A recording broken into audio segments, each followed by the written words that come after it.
Bonsoir à tous, bienvenue sur une nouvelle vidéo de l'Académie.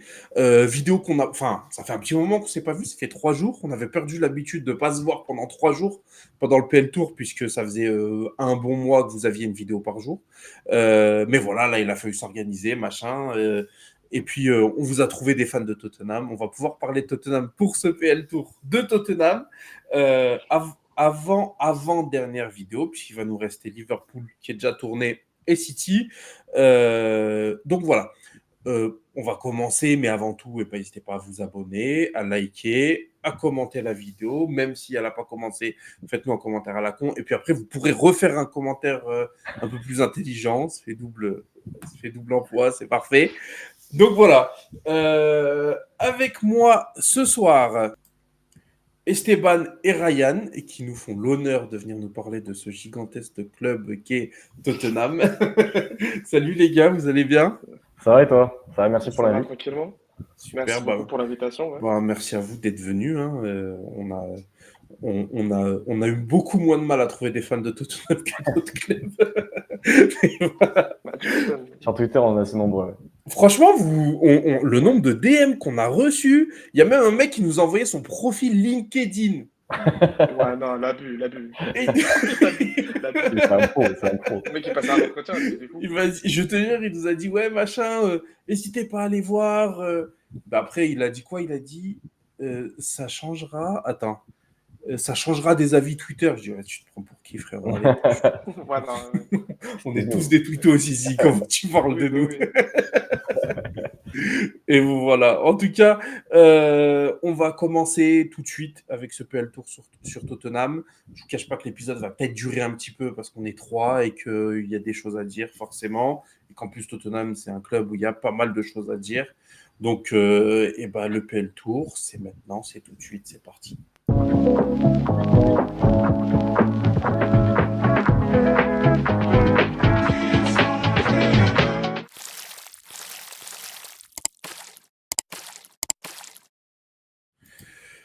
Alors, on va commencer gentiment par la question que Green pose à chaque fois, mais je trouve que là, vous êtes deux et tout, c'est intéressant. Moi, je la pose pas souvent, pas tout le temps.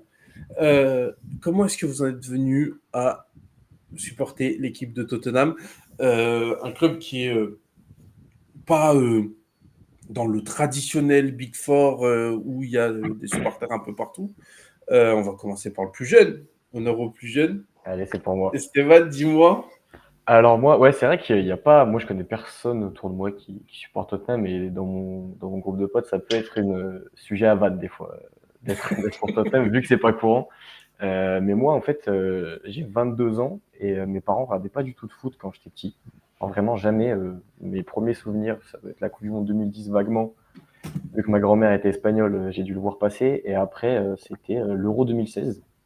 Coupe du Monde 2014, j'ai peut-être aperçu le match contre l'Allemagne, mais pas regardé, quoi. Et du coup, j'ai commencé à suivre le foot à l'Euro 2016. Et dans la foulée, du coup, j'ai commencé à m'intéresser au club et j'aimais beaucoup. J'ai commencé à m'intéresser au Barça aussi, vu qu'il y a le plus grand joueur de l'histoire, Lionel Messi, qui y jouait. Et j'étais complètement fan.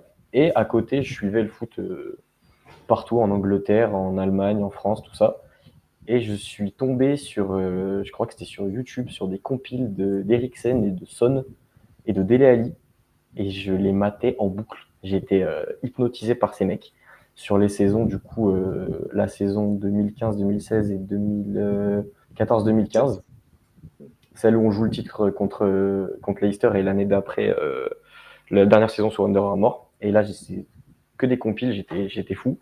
Du coup, je deviens suiveur Tottenham. Je suis pas du tout supporter, mais je m'intéresse beaucoup à ce qu'ils font, tout ça. Les saisons d'après se passent bien pour le club. Il y a des beaux matchs. Je regardais un peu ce qui se faisait autour en Europe. Et un jour, Lucas Moura a décidé de claquer un triplé contre l'Ajax. J'étais dans ma chambre et j'ai explosé. Et c'était une émotion tellement forte parce que j'étais juste suiveur, mais j'aimais beaucoup le club, mais de l'extérieur, que je me suis dit, je veux faire partie de l'aventure et ça sera mon club, ça sera Tottenham. Du coup, c'est très récent, mais c'est depuis Lucas Moura. Mais bon, je suis depuis quand même plus longtemps que ça.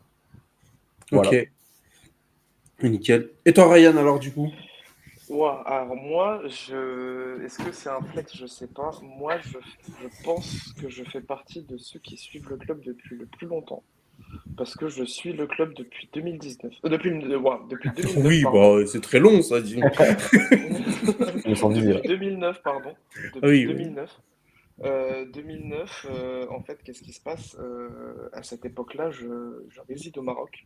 Et en fait, là-bas, tu supportes, à l'époque, voilà, 2010, bah, tu supportes le Barça ou le Real. Ouais. Et si tu supportes un club anglais, c'est Manchester United ou Arsenal.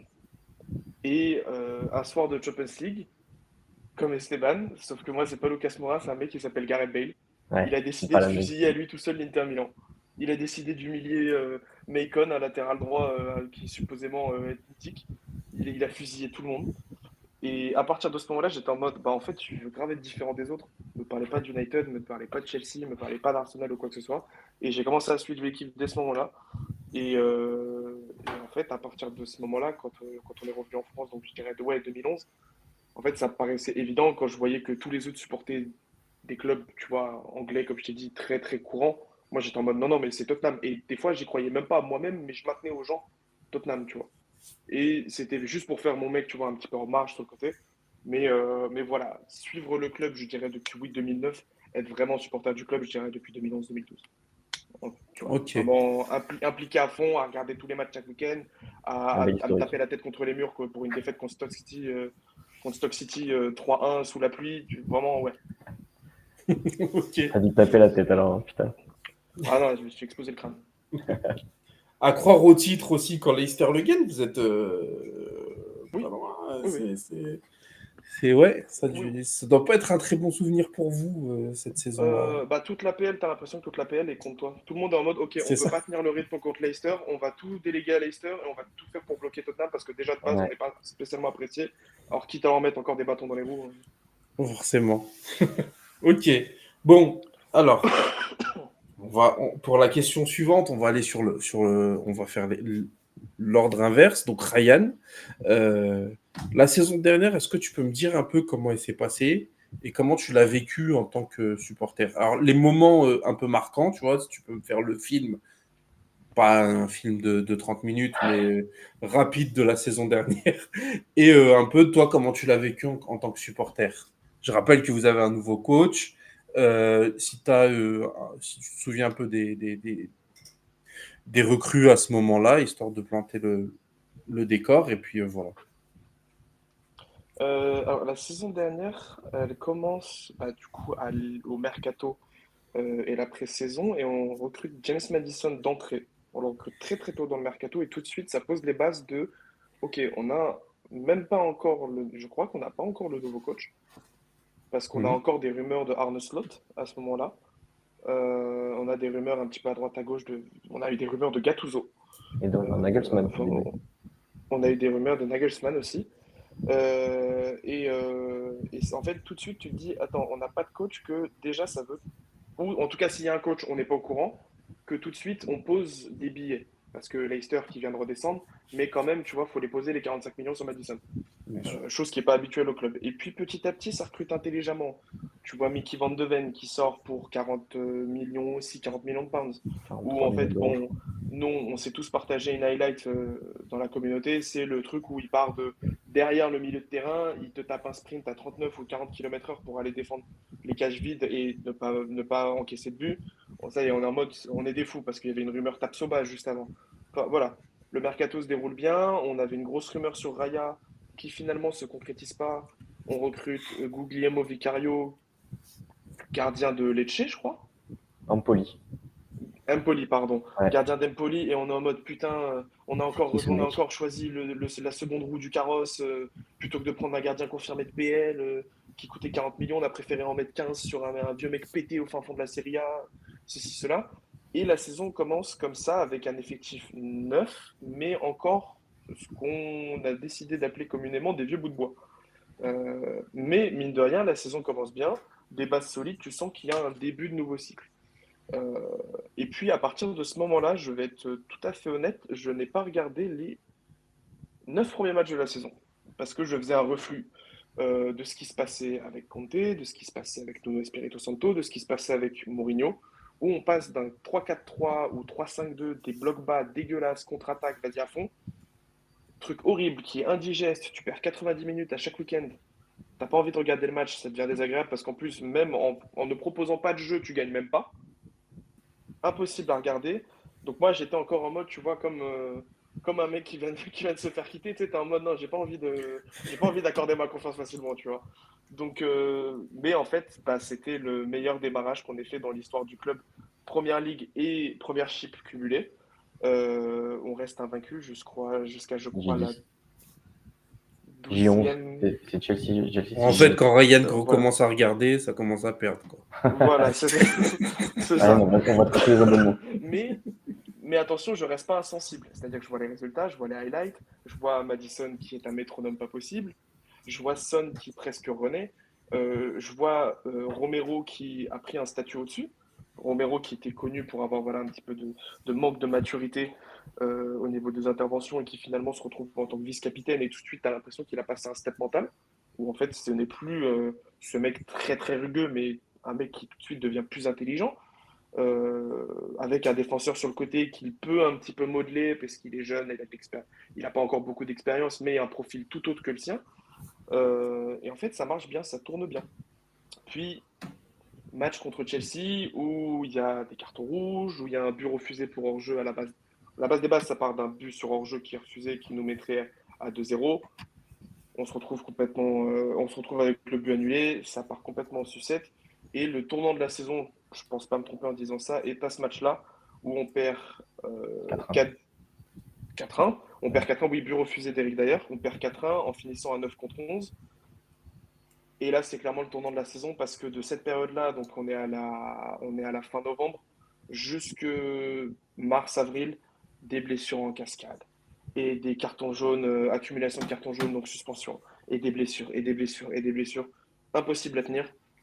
Et là, la saison, tu passes des montagnes russes, tu es comme ça, et tu passes comme ça. Donc non, la fin de saison se clôture pas forcément de la meilleure des manières non plus, parce qu'on essaie de jouer la qualif en C1, et en fait, on fait le truc avec Aston Villa où Aston Villa perd, mais nous, on a la possibilité de reprendre 3 points sur eux, mais on perd. Puis Aston Villa gagne, puis nous, on gagne, puis Aston Villa fait nul et on gagne, puis on perd, Aston Villa gagne. Un truc horrible, mais qui fait qu'on est en Europa et je pense pas que ce soit plus mal, puisque pour un club en reconstruction avec un début de nouveau cycle, finalement, t'as pas envie de tout de suite donner le cadeau empoisonné qu'est la Champions. Ok. Et toi, alors, du coup, Esteban, t'as vécu comment cette saison Alors, moi, de- la saison dernière, pour moi, elle commence. J'étais un peu comme Ryan, elle commence la saison d'avant, parce que compter la fin de saison avec. Bon, il part au bout d'un moment, mais avec Manson, son adjoint, tout ça, c'était vraiment dur. Parce que vraiment, il se Tiens, passe. tiens, bah c'est bizarre, les fins de comté sont difficiles dans les clubs. Je flex un peu parce que j'étais absolument contre le fait qu'on l'amène à Manchester et que tout le monde veut absolument qu'on le prenne à chaque Ah, fois. mais c'est une À tête chaque brûlée, fois, ce on mec. se dit, il brûle la maison et il part et il faut tout reconstruire derrière. Pareil avec Exactement. Mourinho. Donc voilà, je t'ai coupé, excuse-moi, mais Ouais, c'est. mais je t'en prie, je t'en prie. Mais du coup, la fin de saison d'avant, du coup, là, 2022-2023, elle est hyper dure à suivre. Il y a le 4-3 contre Liverpool qui est un crève-cœur Ouais. énorme parce qu'on fait une remontée de dingue alors qu'on faisait que des matchs. Il y a le 6-5 au Newcastle. Je me souviens euh, m'être dit, mais qu'est-ce que je fais à regarder cette équipe jouer, quoi. Vraiment, c'était dur. Je crois que les derniers matchs, je regarde pas. Et du coup, après, on arrive au mercato où, pareil, je vois Madison d'entrée. Moi, je trouve pour 40 millions, c'est pas énorme, c'est un bon coup. C'était un peu un braquage. Donc, très content. Et là, je vois Van de Ven, pareil, alors qu'il y avait Liverpool qui était dessus, il me semble. Euh, on prend qui bah, il y avait déjà Poro qui était arrivé, Udogi qu'on avait signé la saison d'avant, mais pareil, c'était des mecs qu'on n'avait pas vu jouer, qu'on commence à voir pendant la pré-saison. On recrute Brennan Johnson, qui était un bon prospect et qui est un joueur que j'aime toujours beaucoup, même si ça prend du temps. Et du coup, je me dis, le mercato est sympa, mais j'ai un frein sur Postecoglou. Parce qu'il vient du Celtic. Bon, il a fait le triplé avec le Celtic, mais dans ma tête, il vient du Celtic. On vient de manger une saison horrible, abominable. Sous Conte, sous Stellini, sous Manson, on voyait rien, quoi. Le match contre l'AC Milan en 8e de LDC, on fait 1-0, on fait 0,8 XG, je crois. C'était calamiteux. Et du coup, Postecoglou, je me dis, putain, on est sur Nagelsmann, on est sur Slot, on va prendre Postecoglou que je connais ni d'Adam ni d'Eve, donc je suis un peu réticent. Je regarde pas trop la pré-saison. Et, euh, et je me dis, allez, je regarde le premier match contre Brentford. Ça se passe bien. Ça se passe bien, on fait nul. Moi Brentford, ils avaient fait une très bonne saison l'année d'avant. Je me dis, allez, on va se laisser aller. Puis Bournemouth 2-0. Puis je sais plus ce qu'on enchaîne. On enchaîne 10 victoires de. Il y a le Burnley 5-2. Il y a le Burnley 5-2. Celui-là, j'ai pas pu le voir, mais je voulais le voir. Mais magnifique. Juste, je me permets juste, parce que tous les deux, vous m'avez parlé de la saison dernière et du mercato de la saison d'avant. C'est fait exprès de ne pas parler de Richarlison ou pas? Non, non. Richarlison, il vient plus Il tôt. vient avant. C'est encore avant? Il vient avec Comté. Ah oui. Punaise, je pensais que je pouvais Richarlison, vous il vient vanner. avec Conte. Oui, Ouais. oui, c'est vrai, il Il vient vient, avec Comté, encore ouais, une bonne il vient, idée. Ouais, il ouais. vient l'année ok. où on a le col jaune. Là. Et oui, c'est vrai, Ouais, d'accord. ouais, Je c'est pensais l'année qu'il d'avant. venait la saison dernière, moi. Ouais, non, Non, mais l'année en dernière, vrai, il vient la saison on d'avant. perd Kane et on prend pas de neuf. On C'est perd vrai. Kane. On perd Kane, il était dernier Par du contre, vous championnat. perdez Kane, ouais. Et ça, Mais c'est vrai qu'on l'a pas la su larme, gagner. la larme est pas passée loin. Et je vois qu'on prend pas de neuf, mais je me dis, Richarlison à Everton, on a vu ce que c'était quand même vraiment, vraiment solide. Je me dis qu'on va le faire. Et puis moi, j'ai une grande, grande confiance en Son et je me dis qu'il peut prendre ce rôle-là, qu'il a bien fait en début de saison. C'est mon joueur préféré, moi, Son, mais c'est vrai qu'en ce moment, c'est compliqué. Mais du coup, je me dis ça. Et du coup, bref, début de saison, il y a ça, il y a le nul contre Arsenal où on fait un match exceptionnel. Le match de Bissouma, c'était magnifique. Le match du Doggy sur Saka, c'était magnifique. Le match de Madis, enfin, incroyable. Et puis, donc, c'est le paradis. On se prend à rêver. Je me souviens qu'il y a une vidéo de Willou sur est-ce que Tottenham peut gagner la première ligue qui m'a mis du baume au cœur comme pas possible. Et puis, il y a Chelsea, Tottenham à la maison, rouge de Romero, alors qu'il y a, pour moi, simulation de Sterling sur la même action juste avant. Mais bon, après, je l'ai un peu en travers encore aujourd'hui. Il y a ça, il y a un coup du sort terrible sur ce match. Il y a un manque de chance Ouais. il y a un enchaînement c'était une boule de neige immense. Sur un penalty, il y a 2 blessures, il y a des trucs. Il y a un deuxième rouge, il y a une égalisation qui se fait refuser. Et là, on prend 4-1, première défaite. On fait tous les matchs d'après avec Davis et Emerson en centraux. Et là, il n'y a plus de lumière, quoi. Il n'y a plus Je de pense que le lumière. plus difficile pour ce match-là à encaisser, c'est le triplé de Nicolas Jackson. Celui-là, il fait encore plus mal. Le triplé de Jackson, c'est. Prendre un triplé de Jackson, c'est horrible. Il y a un truc qui, pareil, Vicario, j'en ai pas parlé sur le mercato, j'étais comme Ryan, on a Raya qu'on peut aller prendre, et on va prendre Guglielmo Vicario. Je voyais pas d'où ça sortait. Quel monstre, vraiment quel monstre. Le match contre Chelsea qu'il fait, j'ai rarement vu ça, vraiment, c'était exceptionnel. Mais bon, du coup, après, on joue avec plus Madison, plus notre charnière centrale qui était impériale. Vraiment, on fait énormément de clean sheet en début de saison, par rapport au reste de la saison en tout cas. Et là, c'est vraiment la descente aux enfers. On fait que des défaites. On fait un nul contre City, sympa quand même. Et là, je perds un peu espoir sur la saison. Et je me dis, j'attends le retour du Boxing Day, la sortie du Boxing Day fin janvier, parce qu'il y a les retours de Van de Ven, Madison et Romero qui s'étaient reblessés, qui sont annoncés. Et à partir de ce moment-là, pour moi, on rentre dans un truc de. On fait un nul de temps en temps qui ne devrait pas être là. Des victoires à la 90e sur Brighton ou des remontées de fou sur Brentford. Des matchs plaisants, mais qui sont plus du tout maîtrisés comme en début de saison. Et à la Le fin, match contre nous, tu vois, moi j'ai le match contre Manchester United. C'est un des seuls matchs où on n'est pas trop mauvais, tu vois. ouais, vous êtes bon, vous faites un bon match. Vous faites le match nul, mais c'est pas le Tottenham du début de saison où, Ah oui, clairement. Ouais, bah voilà, on vous bat en début de saison, c'est vrai, j'avais oublié. je le sais parce que j'étais Ouais. C'est le premier match de la saison. Sympa. C'est pas C'était le le premier match deuxième de la match, saison, peut-être. le United 2-0. D'accord, ok. Le premier, c'était Brentford, c'est match nul, et après, on fait United et Bournemouth.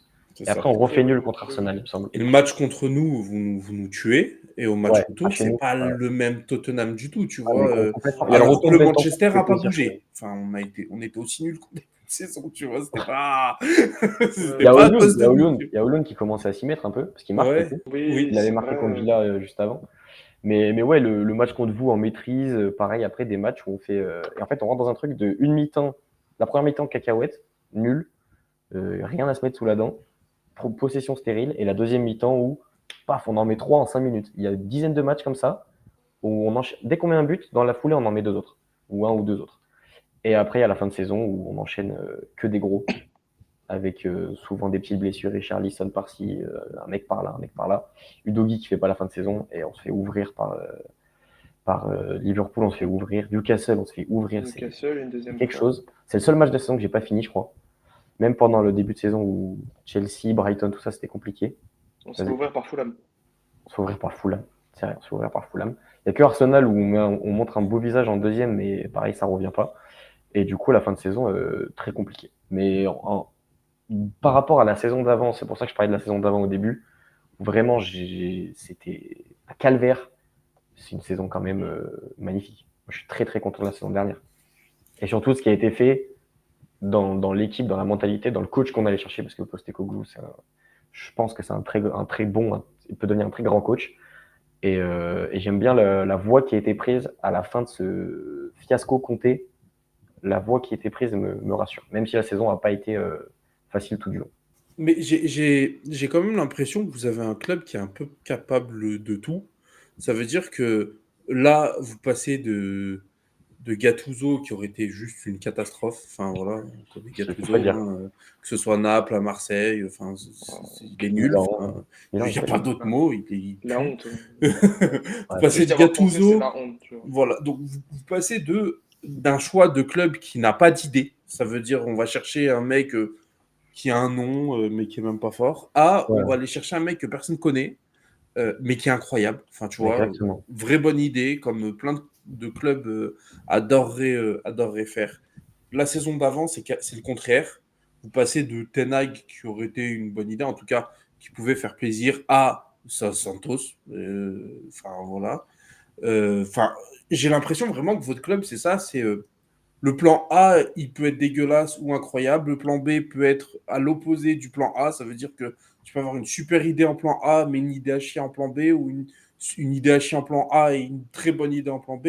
Enfin, vraiment, j'ai l'impression que dans votre Ouais, recrutement, dans la nomination de votre coach, vous êtes vraiment capable de tout.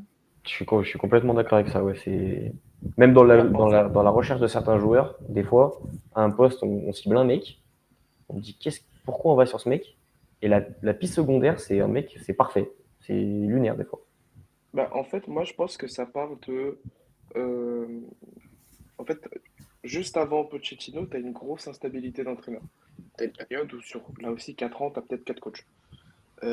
Et en fait, Pochettino est arrivé avec des principes de jeu, avec une mentalité, avec, tu vois, une équipe vibes. Pas une équipe, tu sais, c'est les street won't forget, tu vois. T'en fais juste un street won't forget. Euh, et en fait, ils sont tellement habitués, reposés sur leur laurier à avoir un coach, une identité de jeu, un plan de jeu, des types de joueurs, qu'une fois qu'il part, bah, tu te retrouves dans un genre de flou, un mix. Tu ramènes Mourinho, et Mourinho, quand il te demande au mercato, Monsieur Lévy, je veux Bruno Fernandes, je veux Ruben Dias, et que ça lui dit, frérot, tu vas avoir Gedson Fernandez et tu vas avoir Joe Rodon. Ouais. Et tu Mais, passes de potentielles dépenses. Attendez 2 secondes.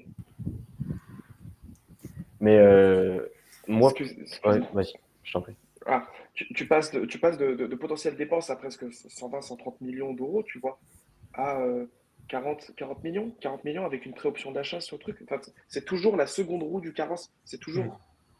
Et la continuité fait que ils nous ont prouvé ça jusqu'à finalement Postecoglou, où là, ça sort d'un chapeau. Voilà, ça sort d'un chapeau, personne ne sait qui c'est. Même les supporters du Celtic sont tous dégoûtés. Ouais, c'est ça Ils le sont, truc. ils sont tous fièrement convaincus qu'ils sont dégoûtés et qu'ils viennent de passer leur chance de redevenir un club compétitif au niveau européen.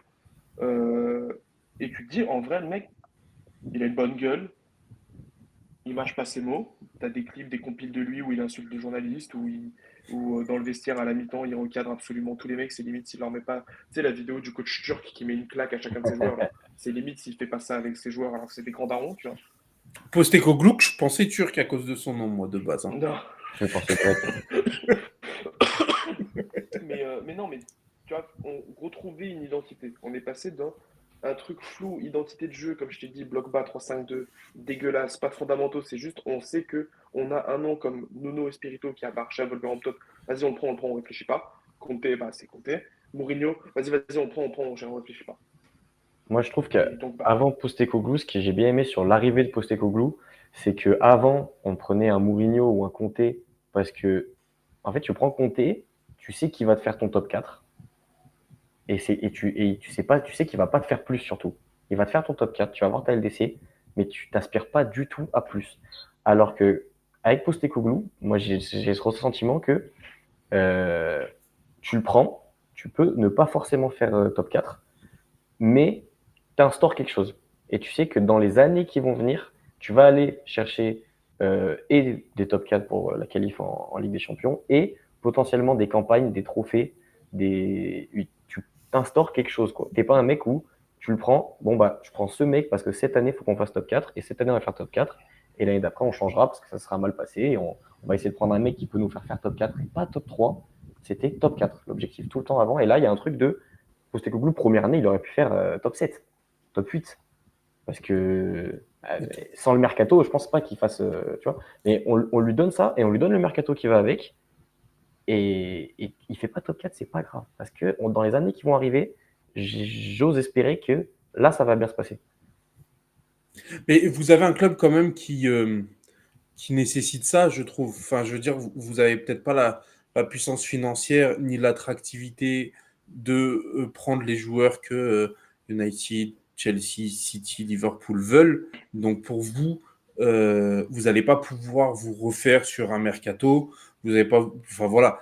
Ce qui marche, c'est de toute façon, je pense que je parle des grands clubs, mais je milite pour ça aussi à Manchester, hein, c'est de lancer un cycle. C'est pas Ouais. d'essayer de stat-pad sur on a gagné une FA Cup ou on est allé en demi-finale de Ligue Europa ou machin. Enfin, parce que c'est ce que ça dit quand tu vas chercher Mourinho ou quand tu vas chercher Conte.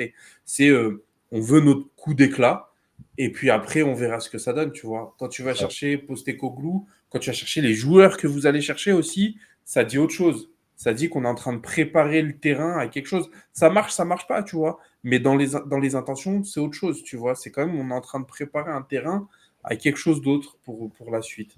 Exactement. C'est exactement ça comme ça que je le vois. Du coup, on va passer au mercato de cette saison. On arrive à cet été.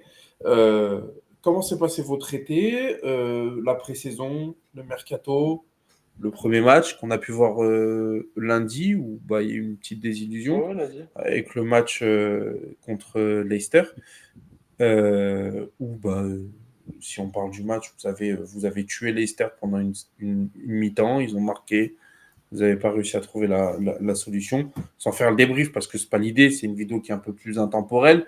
Mais est-ce que pour vous, ça veut dire quelque chose? Est-ce que pour vous, ça vous inquiète dans la saison?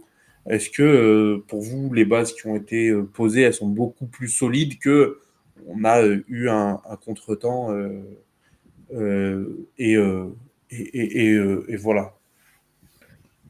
Moi, je pense que le match de Leicester, il traduit juste qu'est-ce que représente Postecoglou, mais dans son entièreté.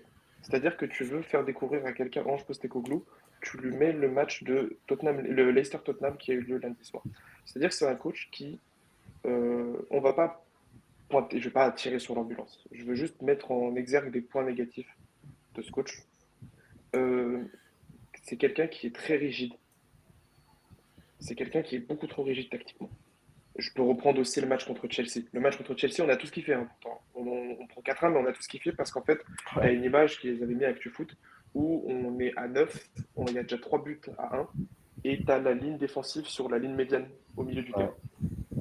terrain. Et lui, il continue d'attaquer. Et le pire, c'est que Chelsea subissait. Le pire, c'est que dans ce match-là, Chelsea à 9 contre 11 continue de subir. On a failli égaliser d'ailleurs.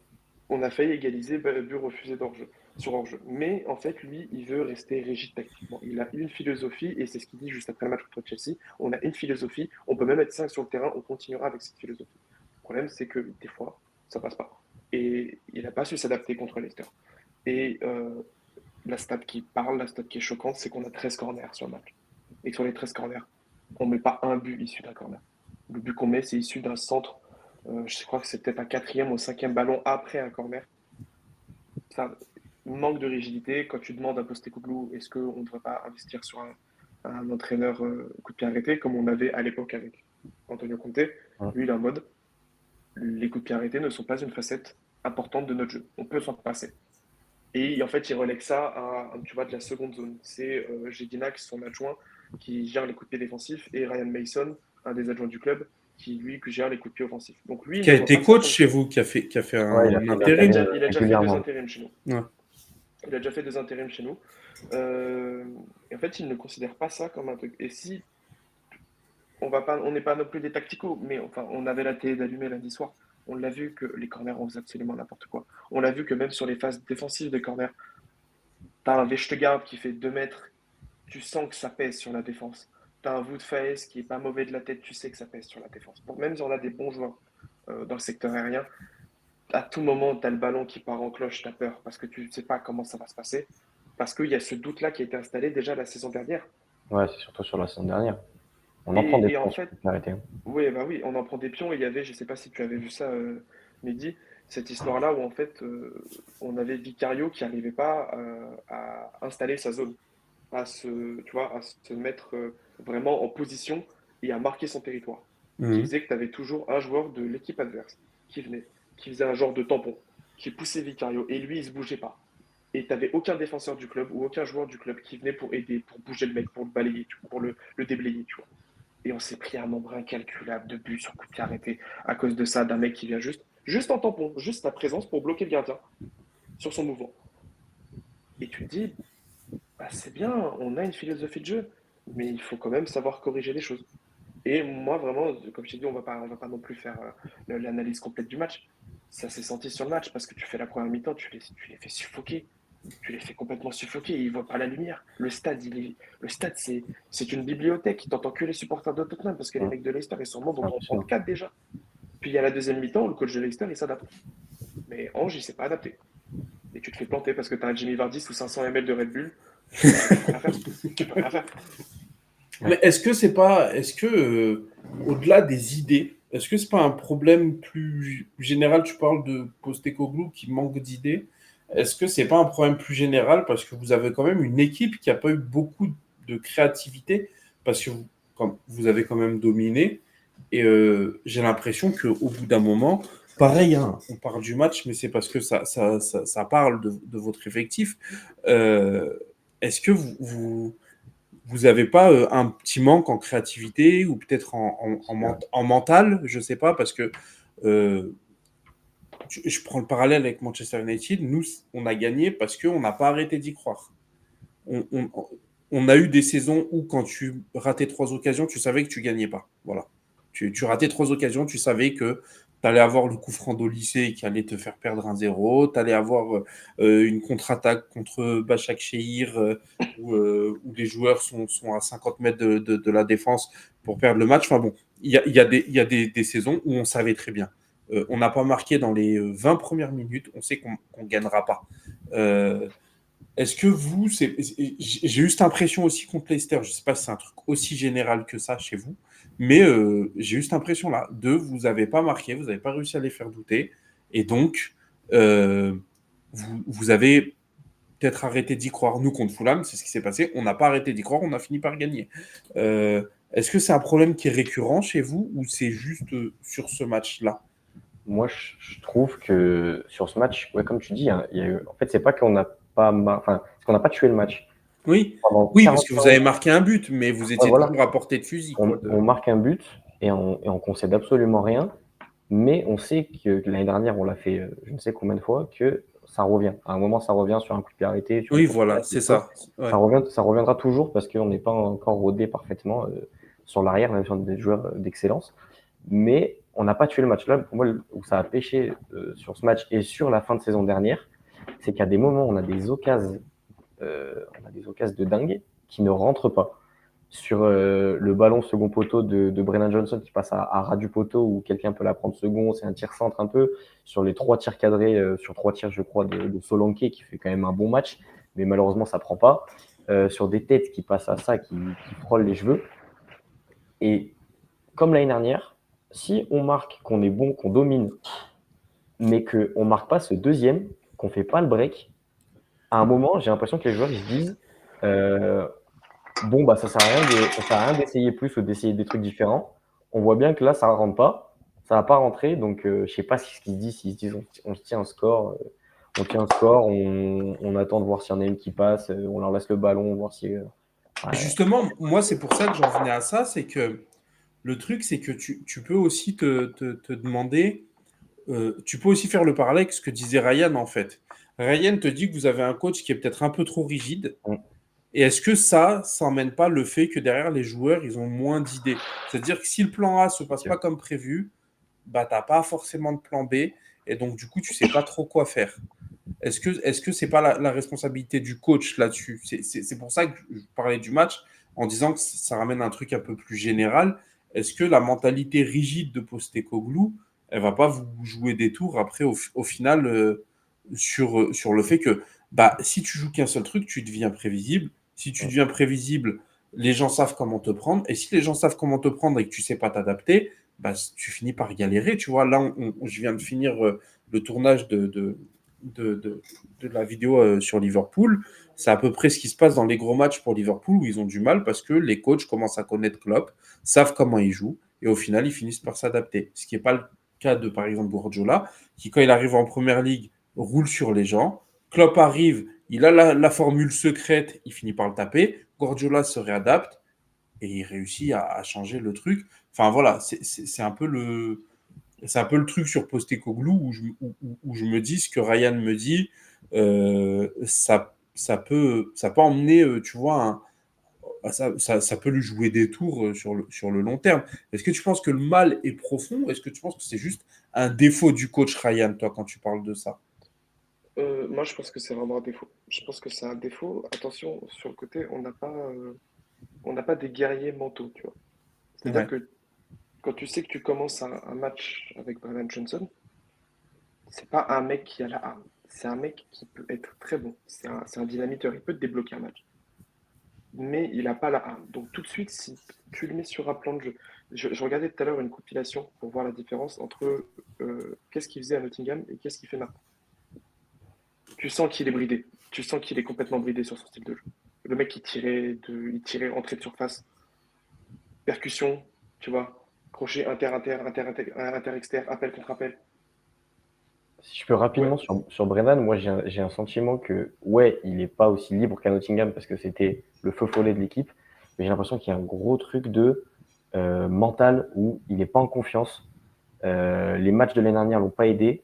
Je pense que Tottenham l'a pas aidé. Enfin, Tottenham, je pense des supporters parce qu'il a bloqué l'année dernière en cours de saison ses commentaires Insta. Et je pense qu'il a un problème de confiance.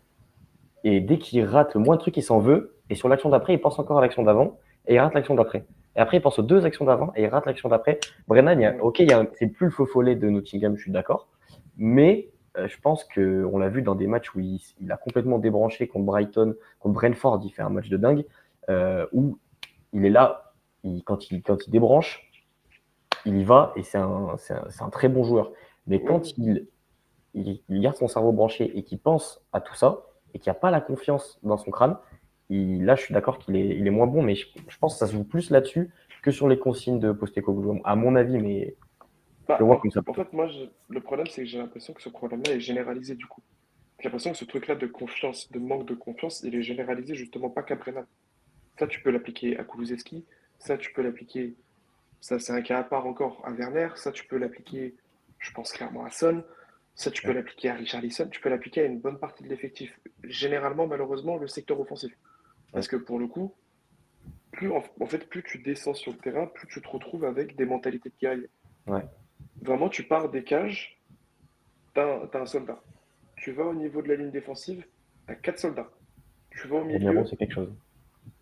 voilà, tu vas au milieu, tu as des réservistes. Ils sont là, tu sais que tu peux compter sur eux. C'est pas non plus les mecs qui sont. C'est pas non plus le mec qui va, comme je t'ai dit, Je mettre une tarte à tous les joueurs, mais ils sont là. suis d'accord. Tu vas en attaque. Tu as envie Les d'utiliser ambulanciers, le quoi. terme de mauviette des fois, tu vois. Parce que Ouais, c'est complètement. pas agréable. Tu les vois, ils baissent les bras, ils sont groggy. Tu vois, ils balbutient un petit peu, ils clopent un tir, il a envie de tout casser dans le. Tu vois, il y a Est-ce un que pro. le départ de Kane, il peut mettre une pression un peu trop élevée aux joueurs qui arrivent derrière? Parce que ça, c'est des choses, c'est des poncifs un peu à la con qu'on peut avoir quand on est loin du Hmm, club. C'est pour ça que c'est intéressant d'avoir votre avis à vous dessus. Est-ce que tu penses que un Richarlison, un Werner peuvent sentir un surplus d'attente parce que il remplace, j'ai envie de dire, la légende de votre club. Après, je ne veux pas Ah vous oui, non, résumer non, à tu peux y aller. Kane, Non, mais non, tu enfin, peux y aller. tu peux y aller, tu peux y aller. voilà. T'inquiète pas. C'est le meilleur joueur, c'est le meilleur attaquant des 15 dernières années en Première Ligue. Donc voilà. Euh, est-ce est-ce qu'il y a une pression supplémentaire ou est-ce que l'environnement du club fait que ils sont quand même assez tranquilles, ils ne se font pas tant tirer dessus que ça quand ils ratent et qu'ils devraient pouvoir faire mieux sans trop se mettre la pression? Moi, là-dessus, j'ai le sentiment que au départ de Kane, sur le début de saison dernière, c'est un peu Son qui l'a pris, ce fardeau, ce chapeau-là de devoir succéder à Kane et dans le leadership et dans les buts. En plus, il a pris le brassard. Euh, mais vu que le début de saison s'est passé d'une façon merveilleuse, il y a pas eu de répercussions. Mais j'ai l'impression que sur la deuxième partie de saison où il a commencé à être dans le dur, il a vu qu'il n'arrivait plus à endosser ce rôle de et faire gagner l'équipe, marquer les buts que Kane marquait, enfin pas les mêmes, mais le nombre de buts que le club marque, il passe la plupart par Kane. L'année dernière, il y en a beaucoup qui sont passés par ça en début de saison. Et j'ai l'impression qu'il a pris ça et qu'en fin de saison, quand il avait plus de mal, là, il a pris le fardeau de Kane et là, ça l'a plombé et il était vraiment dedans. Sur des joueurs comme Richarlison, je pense pas, parce qu'il y a eu la saison avec Kane d'avant qui a été la plus dure. Donc l'année dernière, c'était vraiment une saison de vous savez de quoi je suis capable maintenant. Et sur un joueur comme Werner, il joue plus sur l'aile, donc puis il a un rôle plus Oui. de super sub, donc je pense pas que ça l'atteigne. Et il y a un truc où je pense que Solanke, enfin, moi, le ressenti que j'en ai, je sais pas du tout, je lui ai pas envoyé de message cette semaine, mais je pense il a pas trop le fardeau de Kane en tête, vu que c'était déjà il y a un an, Oui, bah oui, oui, mais il y a plus le truc de les 65 millions, faut pas qu'il fasse une Richarlison. oui. Je pense que c'est le plus gros fardeau de notre buteur actuel, c'est ça, mais je vois pas, j'ai l'impression que c'est un gars qui va, je sais pas, ça va trop lui peser dessus, mais le fardeau de Kane, je pense qu'il a été enduré par Son l'année dernière sur ses coups de moins bien, et très bien enduré sur ses coups de bien et très mal enduré sur ses coups de moins bien. Mais je pense pas que c'est enduré. Je pense qu'aujourd'hui, le seul fardeau qui reste, c'est la première saison de Richarlison sur Solanke. Le reste, c'est des joueurs qui arrivent dans le moule, tout ça.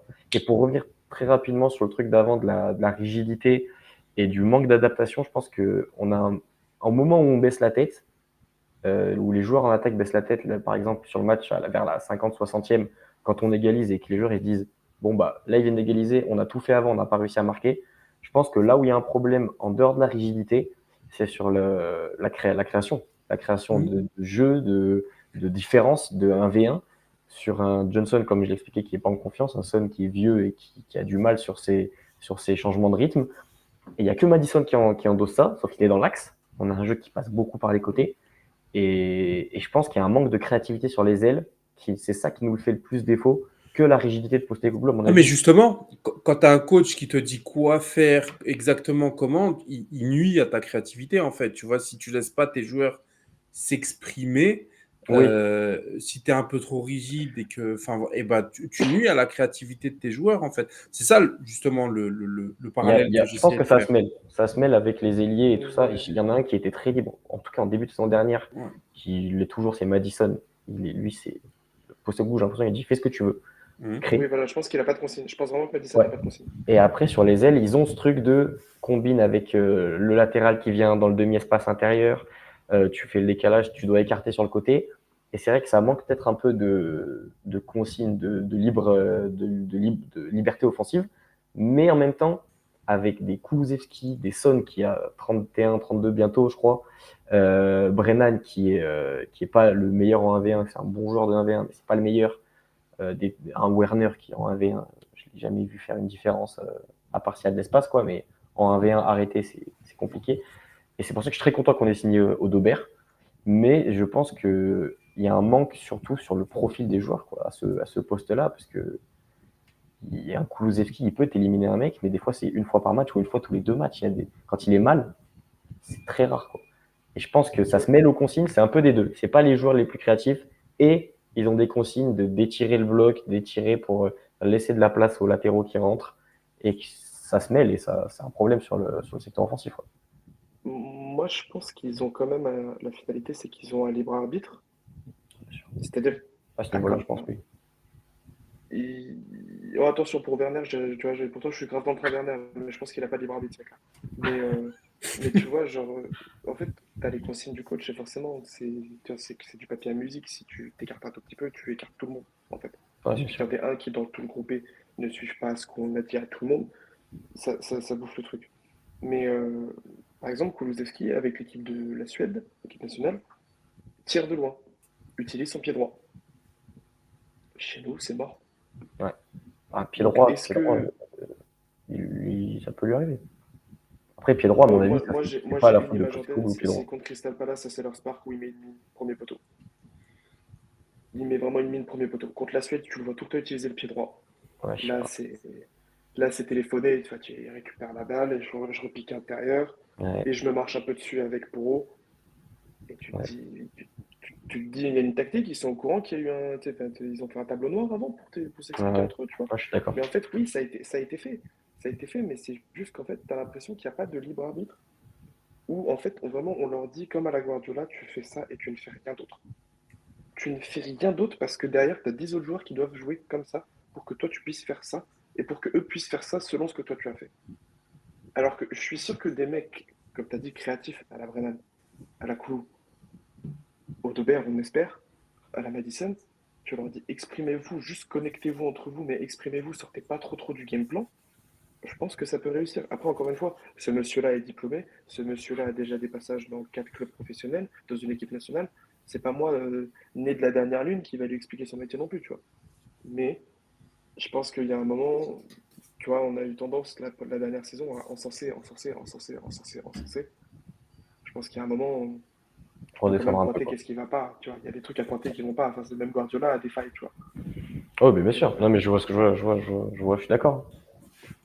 Ok, donc passons au mercato.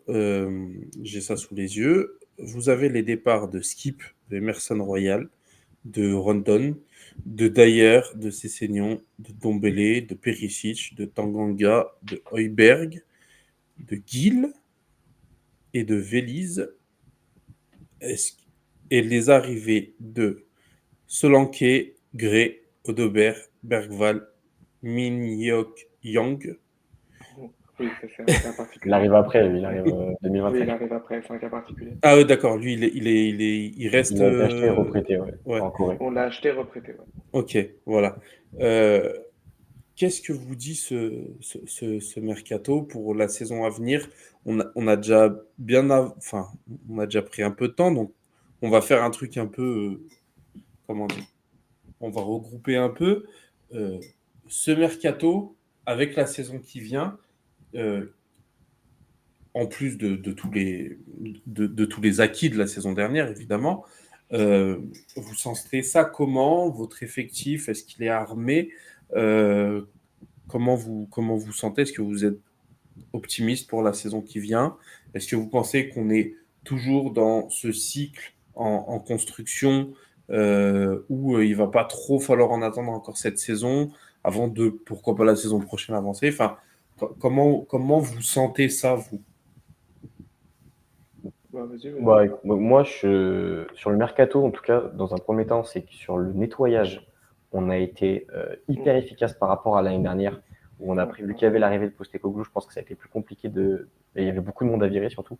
Mais là, sur tous les profils qui n'étaient ni performants, ni correspondaient, comme un Højbjerg qui correspondait pas aux idées de jeu de Postecoglou, a quand même été évincé, même si c'est un bon joueur. Ça a été c'est une grande satisfaction, moi, perso, de ce côté-là sur les sorties, parce que et ce qui ont permis des entrées où là, par exemple, c'est sur le match de lundi, quand j'ai vu le banc, j'étais content. Alors que toute la saison de l'année dernière, quand je voyais le banc, je disais, mais là, si on galère, tu fais quoi? Qu'est-ce que tu fais? Tu fais rentrer qui? Vas-y. Bah, on a un banc avec littéralement un joueur par poste. Ah ouais, non, mais c'est On a un banc avec un joueur par poste, alors que l'année dernière, on avait des postes qui s'empilaient entre eux. je suis très content du banc, je suis très content du mercato sur Grail, Bergval qui a été fait un peu avant, mais pareil sur les deux là. Sur Solanke, je suis plutôt content, même si j'aurais aimé qu'on prenne peut-être une classe au-dessus. Après, il a déjà fait ses preuves en PL, donc c'est quand même une valeur sûre, j'ai envie de dire. Mais moi, En vrai, t'aurais pris qui juste comme ça par curiosité? ouais, bien sûr. Moi, j'étais très à propos de Gyökeres au Sporting, qui m'a fait une très belle impression. Mais après, je sais je me suis renseigné quand même. J'ai vu qu'il avait galéré en Championship, qu'il y avait. Mais sa saison au Sporting, et surtout en fait, dans ce qu'il proposait sur le terrain, ça me plaisait énormément. Mais pour moi, c'était pas non plus une solution miracle. Il y a Jiménez qui était sympa dans le profil aussi. Mais je préfère quand même Solanke à Jiménez. Pas de grand chose, mais je préfère un peu quand même. Mais bon, un bon buteur, qu'on l'a vu dès le premier match, qui peut être bon en remise, qui est bon dans les petits espaces, dans le jeu en déviation, Il met de la pression. Ouais, voilà, il y a une présence dans la surface. Parce que Son, c'était pas un buteur et en pointe, ça se faisait sentir l'année dernière. Odobert qui est arrivé en surprise au mercato, là, je suis très content sur ce profil de créateur sur l'aile. Les retours de Spence, qui me fait plaisir aussi quand même, parce que lui, on voulait l'évincer et je trouvais pas que c'était une très bonne idée. Mais ouais, moi, ma grosse satisfaction, c'est quand même Gray qui devait partir à Brentford et qu'on a réussi à prendre, parce que j'ai beaucoup aimé ce qu'il a fait à Leeds.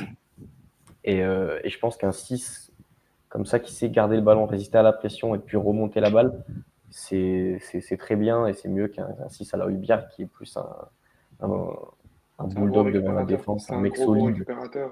Ouais, voilà, un mec qui a le ballon, qui sait avoir le ballon, quoi. Donc je suis content sur ces postes-là. Manque peut-être un renfort de poids sous Madison et sur les ailes toujours quand même, je pense.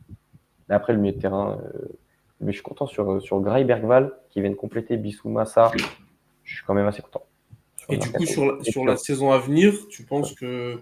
Sur la saison à venir, moi, j'en attends pas non plus un titre de PL. J'attends cette année le top 4. L'année dernière, je m'attendais à rien. Je m'attends quand même au top 4 pour cette année. Et j'attends une campagne surtout. Avec un effectif comme ça, s'il n'y a pas de blessure comme l'année dernière, parce qu'on en a vraiment eu beaucoup, j'attends une campagne que ce soit la FA Cup, la Carabao, même si ça me plaît moins que la FA Cup, et l'Europa League surtout, qui me plairait beaucoup. J'attends avec cet effectif une campagne qui s'inscrit dans une année 1,5 de Postecoglou et l'année 2 que tu parlais de deuxième année de transition. Pour moi, c'est pas une deuxième année de transition, c'est une année 1,5. Je sais pas si tu vois ce que je veux dire. Mais c'est une année de transition de la transition. c'est un peu ça, tu vois. Pas en attente tout de suite d'un projet à moyen terme, mais on est sorti de la première année, va quand même falloir. J'attends quelque chose. Un petit truc, mais j'attends pas un gros truc. Parce que tu peux pas juger la première année au sens où, en fait, tu passes d'un extrême à un autre, tu passes de oh tout est parfait, le monde il est rose et c'est tout est réglé comme un papier à musique, où tu peux te demander, tu peux te poser la question, est-ce que c'est pas un purple patch, tu vois? Est-ce que c'est pas un purple patch sur les 11 premiers matchs? Ah, tout de suite les enfers, tu peux pas demander à un coach de rendre des comptes avec les blessures qu'on a eues, la cascade de blessures qu'on a eues, tu peux pas lui demander de rendre des comptes et le mettre sur le pilori et lui dire ouais frérot t'as déconné alors qu'il s'est tapé sa charnière centrale, out, son 10, out, des ailiers, out, des latéraux, out, tu peux pas. Buteur, Buteur, out. Il faut reconstruire l'après-Kane, tu vois, ça prend du temps. On reste un club qui n'a pas des prétentions immédiates. On va pas non plus, tu vois. Il faut qu'on redevienne un club sérieux. Moi, je pense qu'il faut qu'on redevienne un club sérieux. Un club à la hauteur de ses ambitions. Un club qui se respecte. Tu vois, je prends l'exemple tout à l'heure, j'ai vu passer sur mon fil Twitter un mec qui pose la question est-ce que vous préférez finir top 4 et Arsenal ne prend pas la première ligue ou est-ce que vous préférez finir en dehors du top 4, vous prenez l'Europa et la Carabao, mais Arsenal prend la première ligue. Je ne peux pas te ressortir le tweet exactement mot pour mot, comme je l'ai dit. Mais non, mais c'était ça, ouais. Ça, je l'ai vu. En redevenant un club sérieux, on s'en branle d'Arsenal. Si on commence à regarder de ce qui se passe à côté, on n'avance pas, en fait. Donc, oui, tu poses la question, je suis prêt à prendre une Europa. Juste l'Europa, je ne demande même pas la Carabao. Juste l'Europa. Arsenal, ils prennent la PL s'ils veulent. Il n'y a pas de souci à ça. Ça ferait chier, on est bien d'accord sur ça. Mais sur le côté, moi, je compterais une 4e Coupe d'Europe. La satisfaction serait plus grande sur prendre un trophée que sur la déception de voir Arsenal champion. C'est pas comparable. Vraiment, voir Arsenal gagner quelque chose et voir Tottenham gagner quelque chose, le content, pas content, il est pas comparable. Vraiment, c'est. Le problème, et ça amène ma question, c'est qu'on va avoir une première ligue très, très, très compétitive. Voilà, on a West Ham qui se renforce bien, on a Aston Villa qui se renforce bien, on a des clubs comme Arsenal, Liverpool, City qui sont installés comme des très gros. On a Chelsea et Manchester United où ça peut finir deuxième, ça peut finir 12e, on ne sait pas trop ce que ça va donner. Enfin voilà, c'est une première ligue qui peut être très très compétitive.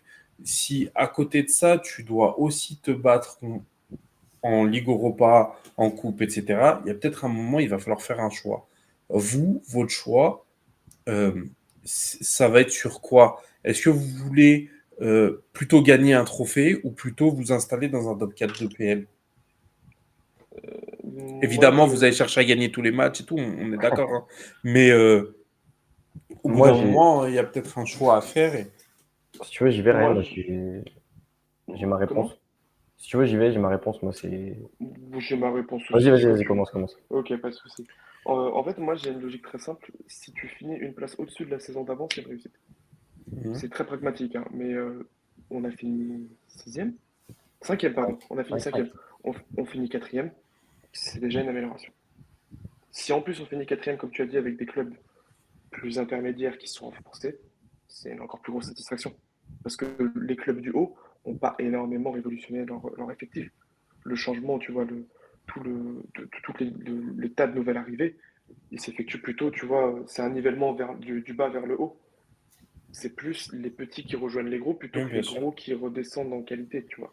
Donc, à partir du moment où on finirait quatrième, moi, ça me conviendrait amplement. Si tu me demandes de faire un choix, comme encore une fois, top 4 et une Europa ou top 2 et pas d'Europa, je prends le top 4 et l'Europa.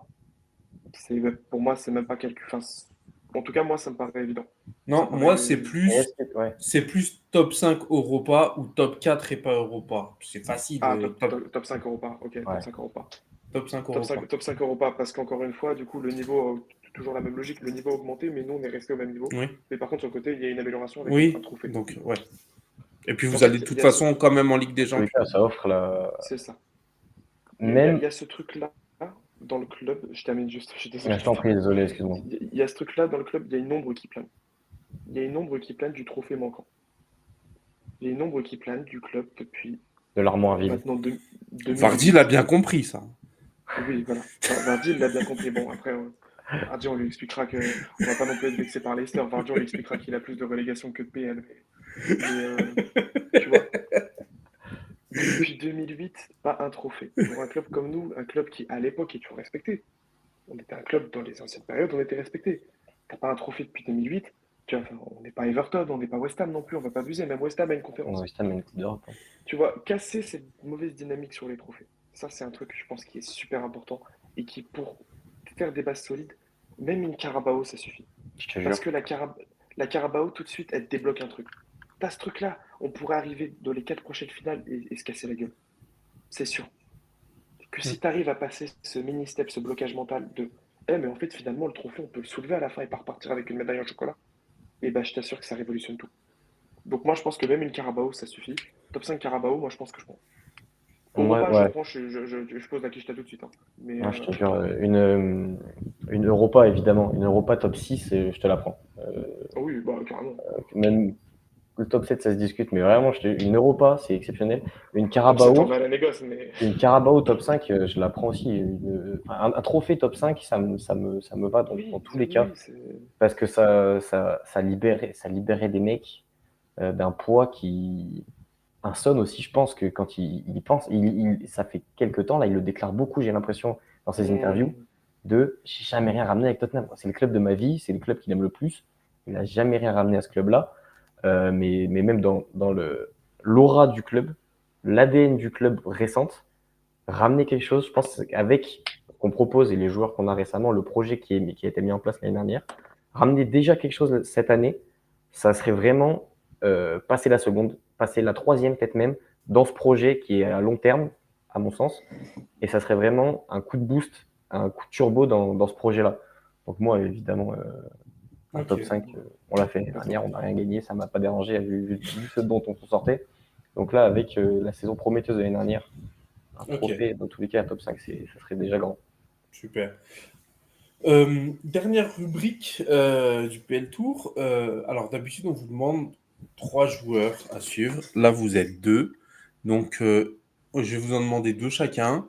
Si vous en avez si vous avez le même et que ça en fait que 3, c'est pas gênant. Mais vous avez le droit à 2 maximum chacun. Quels sont pour vous les joueurs à suivre? Quand je parle de joueurs à suivre, c'est de jeunes que personne connaît, qui sont très cotés dans les académies, de gars qui sont peut-être un peu sous-cotés, qu'on voit pas trop, mais qui vont vraiment péter cette année. Enfin voilà, pas nous parler pas de Son, de Madison, enfin voilà quoi. Oh, Voilà. je pense que c'est mal me connaître si je parlais de ça quand même. Mais voilà. Vas-y, Esteban, tu peux commencer. On fait un chacun, Allez, comme on ça on fait arrive à chacun deux son chacun. tour. Ouais. Alors, moi, je voulais me lever aller chercher le maillot, parce que le maillot de cette année, je l'ai floqué Archie Gray, numéro 14, il est magnifique. Archie Gray, le petit qu'on a récupéré, 18 ans là, qu'on a récupéré à Leeds après sa super saison l'année dernière en Championship, qui sont pas montés malheureusement dans le playoff face à Southampton, si je me trompe pas. Mais une saison que j'ai pas regardé tous les matchs de Leeds l'année dernière, je vais pas mentir, mais de ce que j'en ai vu, ce que j'en ai entendu, même sur les plateaux anglais, j'ai vu quelques passages de ce genre de choses. C'est vrai, un prospect vraiment, un très grand prospect qui a que 18 ans, donc qui est très jeune. Moi, j'irai sur Gray en premier. Il m'a fait sur les matchs de prépa, j'ai eu un bon coup de cœur. Là, une première rentrée un peu 50-50, c'était bon. Il y a des moments où c'était un peu inutile ce qui se passait. Ouais, vas-y. On a senti la différence entre Gray et Bergvall. On a Lucas Bergvall et Archie Gray qui rentrent en même temps, en Ouais, fait. Et en fait, tu sens que Bergvall, qui vient de la première division suédoise, il y a un grand écart avec Archie Gray qui, lui, qui a vient du l'expérience Championship, championship et qui complètement. tout de suite ballon.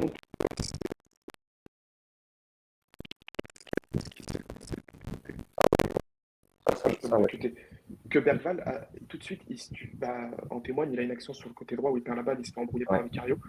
Tu vois, tu sentais que le pressing PL, c'était pas habituel. ouais, carrément. Il prenait et putain, merde, ça arrive déjà, quoi.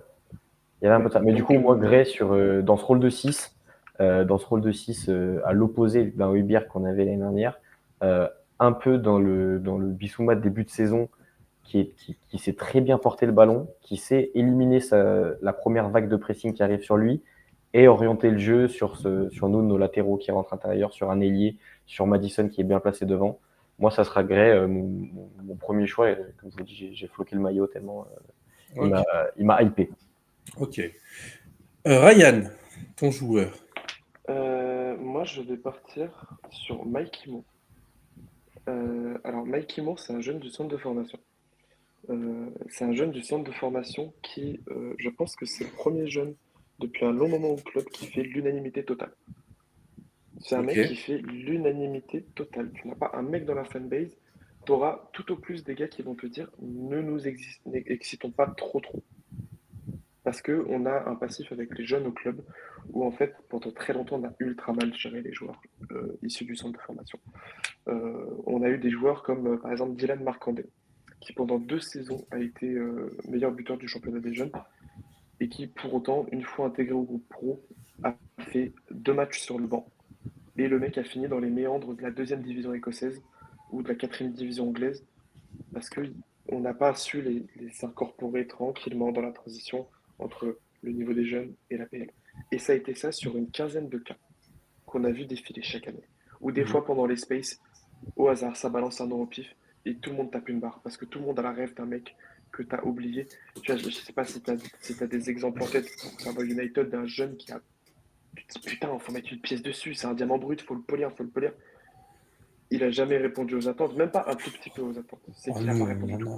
non. Bon, on a du Januzaj, on a du James Wilson, on a Ouais, bah du. rajoute encore plus frustrant parce que tu vois, Yanouza, il a quand même joué en pro. Ouais, il a Oui, tenté, il a tenté. Oui, voilà, il a tenté et puis après, il a rebondi à la Sociedad et tout. Là, c'est même pas rebondir, c'est juste, il n'existe pas. oui, Des joueurs ouais, qui je ont vois. disparu dans les Des gens qui n'ont méandres. jamais Que, existé dans les plans de l'équipe A, quoi. oui, en fait, oui, voilà, c'est ça. Et quand tu avais un mec qui était un tantinet prometteur, on avait un gardien français au centre, Timothée, je sais pas quoi, Tolalula ou je sais pas comment il s'appelle, disparu, on l'a viré, on l'a même pas fait signer pro.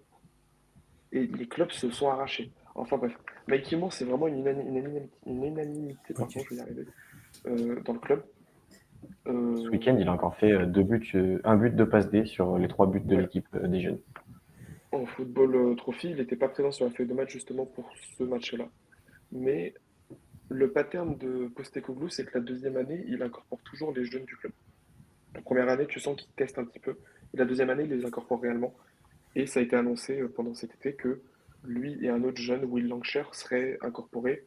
Will Lancashire, c'est encore à tâtons. Lui, c'est vraiment incorporé définitivement dans le groupe pro et il aura sa place dans la rotation. D'accord. On a cette opportunité d'avoir la Carabao, la FA Cup, l'Europa League, voire même la Première Ligue pour faire parfois reposer un petit peu Solanke.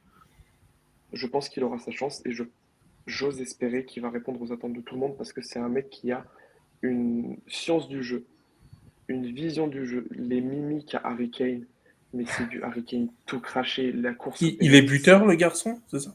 Ouais, il est buteur, tu peux le faire jouer sur l'aile, ce serait pas Ouais, tu choquant. peux le mettre à gauche. Lancashire, il a des trucs de Kane aussi. Ouais, en fait, tu sens les gosses qui ont grandi avec Kane. Ok. Et ça, Moore, la Moore, course il a au un penalty. truc plus volatile, je trouve quand même. Il peut plus aller dans la percussion, Oui, oui, dans oui, c'est un profil effacer. encore différent de Kane. Ouais, ouais. Mais je vois ce que tu veux dire dans la surface. Il a cette gestuelle. Il a cette gestuelle, tu vois, la course de penalty, si tu veux aller checker après midi, tu tapes Mikey Moore penalty. Je te jure, c'est Kane. Ok. Ouais, je vais C'est regarder. la même course d'élan, le même réflexe. Tu reconnais Kane de dos. Si tu regardes de dos, tu te coupes juste la tête, c'est exactement lui. Donc vraiment, Mikey Moore à suivre. Euh, Franchement, j'ai rien d'autre à dire. Et tu demanderais à n'importe quel supporter de Tottenham, je pense qu'il te répondrait la même chose.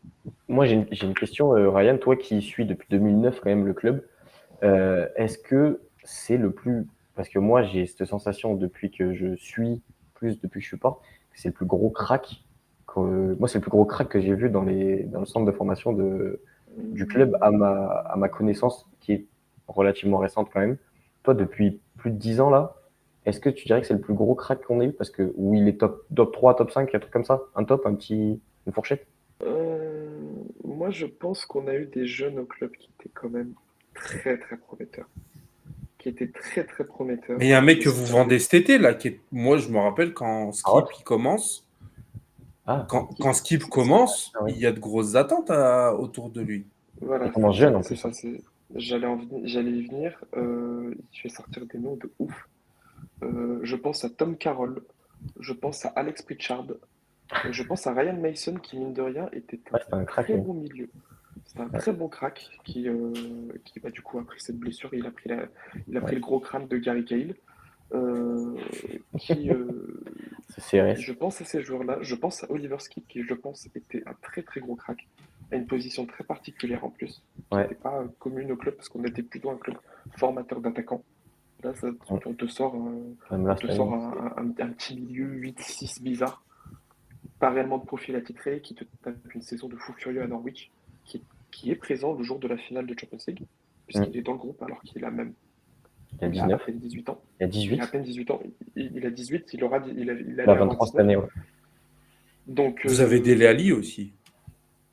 oui, mais Delali n'est pas issu du centre de formation. Ah oui, il Ouais. vient d'Emkadon, On je crois, un truc ouais. comme ça. Il vient Ouais, d'MK Dons, on l'achète, il a 17 ans. ouais, c'est un Ouais, peu de la voilà. post-formation. Ah ouais, c'est de la post-formation. Ouais, c'est ça. C'est de la post-formation. Tu vois, c'est comme Mais l'époque comme d'Adrien jeune Sarabia. du club, c'est vrai que Ouais. Non, pour toi, Mehdi, si tu je veux. pense que Mikey Moore, là encore une fois, on a une belle génération entre les Donley, Dorrington, Lancashire, Tyrese Hall, Mikey Moore, Tyrese Hall, ou Sonnebell, Barcola, je mais sais pas, tu décides. Mais non, oui, vraiment, je pense que oui. Je pense qu'objectivement, Mikey Moore, c'est celui sur lequel il y a encore plus d'attente. Lui, je pense qu'il a la pression, très sincèrement, parce que lui, comme je te dis, avec toutes ses mimiques, on l'a formé à la Kane. Il s'est formé lui-même à la Kane. Il y a Kane, puis il y a lui. Tu vois, Skip avait pas de modèle au-dessus de lui. Là, on te ouais, sort un ouais. mec qui a 17 ans, Mm. qui tape une saison de fou furieux en première ligue. Il est champion de PL2, hein. Enfin, pardon, en première ligue 2. Il est champion de PL2 en étant le joueur de cette équipe-là, avec avec toutes les mimiques de Kane. Tu te dis, bah, c'est bien Kane, et puis il y a lui. Et c'est lui qui a le passage de flambeau. Et C'est surtout qu'il y a, selon moi, après, peut-être que vous ne serez pas d'accord, parce que peut-être que vous aimez bien la signature, il y a un truc à jouer avec Solanke que je trouve pas incroyable. Moi, enfin, je suis pas super fan du joueur. On en avait parlé à Manchester, je le voulais pas. Donc, il y a peut-être un truc à jouer si, comme je le dis, ça marche pas pour Solanke. Pour moi, ça peut être intéressant, encore une fois, dans une idée de rotation dans un premier plan. Puis si on voit que Solanke n'arrive vraiment pas à s'installer ou met du temps à s'installer, tu peux y penser. Mais je Après, pense il qu'encore une fois, gagnera plus à avoir un vis-à-vis performant que d'arracher la oui, place à c'est ça. Bah, et Si puis même, Solanke encore une fois, flop, c'est pas sûr qu'il réussira bien. il y a l'aspect rigidité de Postecoglou. Est-ce qu'il a envie de balancer un mec qui a 18 ans en attaquant de pointe de l'équipe? Non, je Je pense pense pas. pas. Je pense Non, je pense pas. il rentrera à gauche. Moi, je pense que s'il y Et en a pour... un qui peut prendre la place de Solanke, c'est Will Lankshear. Celui qui a été élu, je crois qu'il a été élu MVP de la saison en PL2 l'année dernière. Ouais, Parce que Mickey Moore, je crois qu'il l'année dernière, il fait un peu avec la PL2 et il fait encore des matchs avec la catégorie d'en dessous, il me semble. Il ouais, fait un peu une ouais. saison avec deux équipes. Est-ce qu'il a quel âge là, Mikey Moore? Il a 17 depuis samedi dernier. Oh, putain. Ah oui, d'accord, il est très Il jeune vient alors. juste de signer son premier contrat pro et je crois qu'il fait une première partie de saison avec les U18 et l'année Avec dernière, les il U, fait avec avec la la Development PL2. Squad. Il fait un match avec il fait la moitié Ouais, avec le Development Squad et il est ouais, intégré à la PL2. exactement. Et Et en après, à la fin, PL2, il il fait est deux matchs en performant. PL. Oui. Ah ouais. En, Ah ouais, P, en, mais en PL2, il marche sur la ligue. ah ouais, non, il est C'est bon. c'est pas, c'est pas, c'est pas courant de monter de U18 à PL2 et de Ah marcher non, dessus non, comme ah ça. non, non, Non, mais mais c'est une bête, hein. il marche sur le championnat de PL2. Parce que nous aussi, enfin, moi aussi, je suis beaucoup les jeunes de Manchester United. Et des jeunes qui en U18 cassent tout, arrivent en PL2, deviennent pas fous. Bah, on a McNeil là qu'on a vendu, je sais pas où là. C'est un joueur, il avait 600 buts chez les jeunes. On a arraché à City. Euh, et en fait, il arrive en PL2, il n'a jamais réussi à s'imposer. Donc, Non, non. à 17 ans, s'imposer aussi rapidement en PL2, c'est pas rien. Ah non, mais Non. après, si tu veux, pour toi ou pour les gens qui regardent, taper Mikey Moore, il y a des compilations, elles sont pas longues vu que c'est de la PL2 et des U18. C'est pas long, mais moi, Je ça m'a regarderai. impressionné. Ça m'a vraiment impressionné. Ce gamin Ça qui en est sait faire presque sur un terrain de choquant. foot, c'est. Ça en est presque choquant, franchement. Ouais, c'en est presque choquant, exactement. Mais moi, je pense que celui qui peut prendre la place de Solanke, c'est Lancashire. Il peut avoir un truc à jouer parce qu'il a fait Ouais. vraiment une grosse saison l'année dernière. Il a ce profil de Kane pour le coup, moins versatile et volatile qu'un Mikey Moore. Et Mikey Moore, je le vois bien à gauche, tu vois, pour la relève de Son, Oui. plus qu'en en pointe. Ok. Le Lancashire, Ok. vraiment, grand buteur, costaud, tout ça qu'on est allé chercher à Arsenal qui en voulait pas et qui l'année dernière Oui, c'est vrai. Ça fait... fait MVP de De PL2. PL2, qui embrasse les cuissons cette année en match de prépa. Enfin, magnifique. Ok. Du coup, Et voilà. Lancashire, c'est ton joueur pour toi, alors, du coup, à suivre? Moi, non, je pense que je vais plus partir sur. Je sais pas ce que Ryan il a en deux en fait. Mais Attends, comme tu as Vas-y. donné un nom, non, mais comme tu as donné un nom, on va partir sur Ryan. Comme ouais, ça, au pire, si vous Ouais, avez le ouais, même, bah tu auras eu ça te Lancashire. fera ouais, voilà. grey. Ça te fera grey. Au pire. Moi, je pense à Jet Spence. Je pense à Jet Spence, qui est J'aime un bien. joueur, pour t'expliquer rapidement, Mehdi, c'est un joueur qu'on a acheté à Nottingham Forest quand il Je signait sais, avec je eux. l'adorais à Nottingham Forest. Ok. On avait Garner en prêt là-bas, donc je regardais tous les matchs. Oui, ouais, voilà. Voilà, des errances comportementales. Il avait des errances comportementales, mais D'accord. tu sens la rêve du mec. Il a eu Ok. des errances comportementales, mais pas vis-à-vis de Conte. Il s'entendait pas du tout avec Conte. Donc il a fait son prêt à Rennes. Oui, qui est pas non plus. C'est pas le premier joueur qui s'entend pas avec Conte, ça on est d'accord. C'est pas éliminatoire, hein. Oui. Euh, qui fait son prêt. Il me semble qu'il fait Rennes puis Genoa ou Genoa puis Rennes. Non, Rennes, Genoa, c'était l'année dernière. Voilà, Rennes, Dans Genoa, le cadre Leeds. de. On l'envoie quand on récupère Dragousine. Ah oui, c'est vrai. Oui, c'est vrai. Ouais. Oui, Il Rennes, devait Genoa, l'acheter normalement. Leeds. Finalement, on décide de le garder. À ce moment-là, on décide de le garder et que ce sera qu'un prêt sans OA. S'ils le veulent, il faudra négocier à la fin de la saison. Puis finalement, il est envoyé à Leeds. Et je pense qu'il a tapé dans l'œil au moment où il est à Leeds de Postecoglou. Et paraît-il que pendant la pré-saison, en tout cas aux entraînements, il a surpris absolument tout le monde. Il a choqué absolument tout le monde. Il paraît qu'il a la Les dalle. matchs les matchs qu'il a fait en pré-saison montrent un changement de mentalité. Et moi, j'ose espérer que ce changement de mentalité nous sera profitable parce qu'on a un problème au niveau des latéraux, c'est qu'à droite, on n'a pas de rotation. À droite comme à gauche d'ailleurs. À droite, on n'a pas de rotation. À gauche, tu peux encore mettre Mickey Van de Ven qui est un latéral gauche à moitié de formation, qu'à droite, il n'y a que Kourou. Donc si tu as une petite couille avec Kourou, par exemple, là, il est sorti en boitant lundi contre Leicester, est-ce que contre Everton, tu balances pas Judgment? Et ce serait pas volé, tu vois. Ce serait pas volé parce que bah, Au t'as vu de la qu'une saison pré-saison, entière ouais. de championship.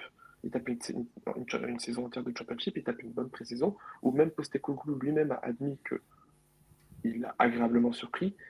La question lui a été posée de savoir au niveau des errances comportementales. Il a dit, ça c'est un truc entre lui et lui seul. Nous, on est là pour l'accompagner, on est là pour lui donner notre pleine confiance.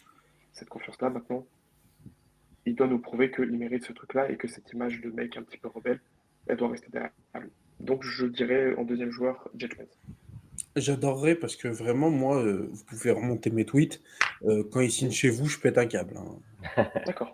Je dis qu'on n'est jamais sur les bonnes affaires, que c'est un scandale de pas aller dessus. On n'avait pas d'arrière droit à l'époque, parce que Dalot, je le trouve nul, et Wan-Bissaka, bon, voilà. Du Euh, coup, ça là. donc, vraiment, quand on Mais va quel pas temps. dessus, je pète un câble. Des, des, des joueurs sur qui je m'énerve parce qu'on ne les a pas signés, il y en a très peu, alors qu'il n'y avait aucune rumeur ou quoi que ce soit. Mais c'est juste s'il y a un bon plan à faire, je trouvais à cette époque-là un bon move à faire et on ne l'a pas fait. Donc moi j'adorerais que ça réussisse chez vous, Jet Spence. Puis tu sais, c'est plus agréable, c'est un joueur vibes, tu vois. Mmh. Tu sais, c'est des joueurs vibes un petit Genre, peu, tu ouais. vois. Bah ouais, c'est C'est clair. juste ce truc-là, et la photo avec le cigare et le trophée de championship, tu vois, c'est un mode Ouais. partage. Grave. Après qu'il aille se faire foutre, hein, parce que apparemment il est supporter de Manchester United. Et quand il signe chez vous, pour justement pas qu'on lui ressorte trop ça, il dit que un de ses meilleurs souvenirs, c'est le but d'Agüero, machin, tout ça. Après, on a Pour les, signé. pour les caméras, il avait dit ça, hein, ce petit con. Oh, bah ouais. On a signé C'est un Doherty, petit con, donc c'est un petit con. on a signé Doherty. Donc quand un mec qui supporte un autre club, je pense qu'on pourra pas faire pire. Bah, Kane. Ouais, Kane, mais c'est pas Kane. pareil. Pourquoi? Parce que Kane, il supporte. Quand il Kane, était petit, Kane, c'est un rejet du centre de formation d'Arsenal. Ah oui, d'accord.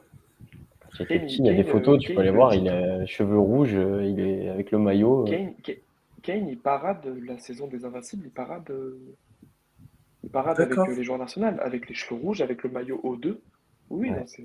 Ah oui, ah, je savais pas que c'était un. Et Ah, C'était ouais, un. ils l'ont pas gardé.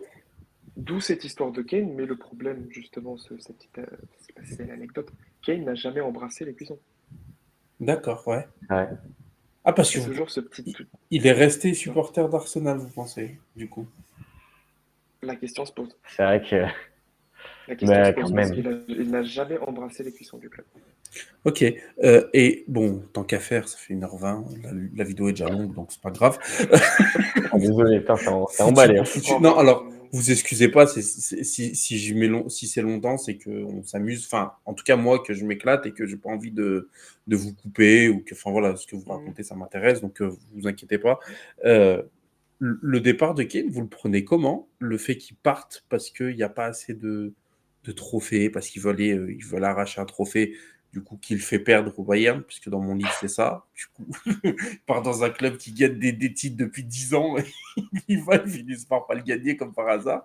Donc, Putain. le fait qu'ils partent pour ça, vous le voyez comment?